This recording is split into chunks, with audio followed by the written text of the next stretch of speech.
تو اب امام کے لیے اقامت صلاۃ کیا ہوگا؟ سوال ہے نا بھائی، امام وہ ہوتا ہے جو نماز کو قائم کرتا ہے، امام کے لیے نماز قائم کرنا کیا ہوگا؟ ہمارے لیے تو سمجھ میں آ گیا۔ تو اب آیت روایت کے بغیر ناتمام ہے۔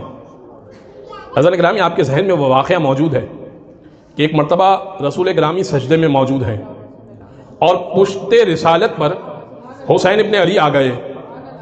حکم پروردگار یہ ہے کہ ذکر سجدہ 3 مرتبہ کیا جائے، اور اگر 3 مرتبہ سے زیادہ ہو تو نماز باطل ہے۔ اچھا میں یہاں روک کر ایک مثال دوں گا آپ کو۔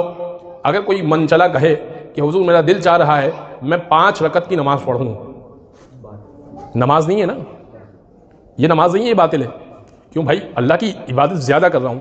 نہیں، عبادت وہ نہیں ہے جو تمہارا دل چاہے، عبادت وہ ہے جو اس کا دل چاہے، وہ جو وہ مانگے وہ ہے عبادت۔ تو اب 4 رکعت کی نماز ہو، 4 رکعت کی ہو سکتی ہے، 5 رکعت کی ہوگی نہیں۔ اچھا اب میں 2 رکوع کر لوں؟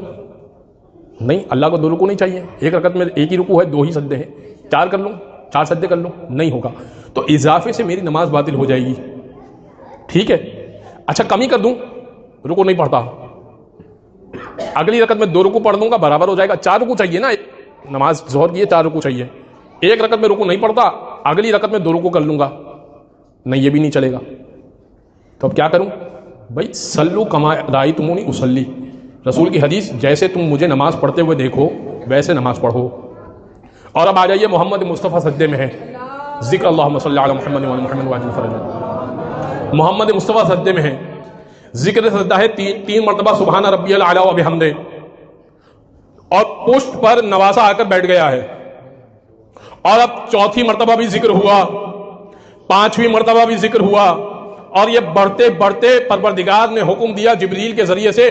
دیکھیں چونکہ محمد مصطفیٰ اس معراج پر ہے نماز میں کہ توجہ اللہ ہی کی جانب ہے، یہ محسوس نہیں ہوا کہ نواسہ آ گیا۔ کوئی گمان بھی نہ کرے کہ کوئی یہ سوچ رہا ہے کہ نواسہ آ گیا تو محمد مصطفیٰ کو محسوس ہو گیا، نہیں، محمد مصطفیٰ توجہ سے جبریل نے آ کے خبر دی کہ نواسہ پشت پر موجود ہے، جب تک وہ نہ اترے نماز کو جاری رکھیے گا، تو میں اور آپ اگر اضافہ یا کمی کریں تو نماز باطل ہو جائے، اور یہ اہل بیت اطہار اگر اضافہ یا کمی کر دیں تو اللہ نماز کا حصہ بنا دیا کرتا ہے۔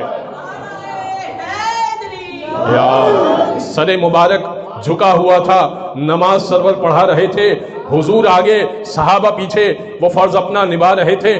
محب ایسے میں مسکراتے، حسین گھر سے جو آ رہے تھے، حسین پشت نبی پہ بیٹھے زمانے بھر کو بتا رہے تھے ملے گی جنت پیے گا کوثر اسی کو محشر میں چین ہوگا، ملے گی جنت پیے گا کوثر اسی کو محشر میں چین ہوگا، نماز اسی کی قبول ہوگی کہ جس کے دل میں حسین ہوگا۔